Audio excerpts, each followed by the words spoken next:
So, I mean, I'm happy you brought up the word case study. So, I'm looking at you as a case study for like the entrepreneurial journey. Like many people become entrepreneurs, many people fail at entrepreneurs, but you got to the level to where you had an exit. You obviously you had an exit strategy going into it. You pulled Mm. out the nine figures. So, if you could define yourself in just 3 to 5 words, what would those 3 to 5 words be? Very, very driven. Like, I think when I'm focused on something, it is just like laser focus, almost to the detriment of like everything else in my life. It's almost like that, basically. So, really, really driven. And when I get into that zone, it's very, very hard to take me out of it, kind of thing. And I think you go through cycles of that through business, but I think very, very driven is one.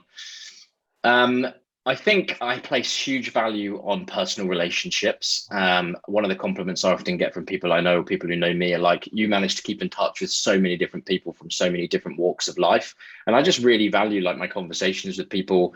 Some people I've met like several times over and they've become really good friends. Some people I've only met once or twice, but I'm still happy to go and grab a coffee with them.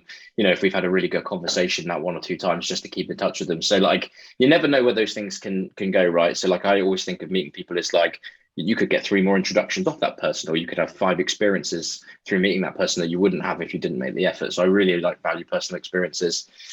And then I think the last one would be like very curious. Like I said, absorb knowledge and try and absorb stuff in general as much as physically possible. There's some of my books here, but like I've got a gazillion books around the house. I've now got like 50 audio books on my phone I'm trying to get through. Like I just love learning stuff. And then, like I said, it just helps me as I go through life, whether it's a work thing, whether it's a personal thing, reflect on some form of learning or something I've listened to on a podcast or something like that. I'm like, okay, I can resonate with what I'm going through, with what this person went through.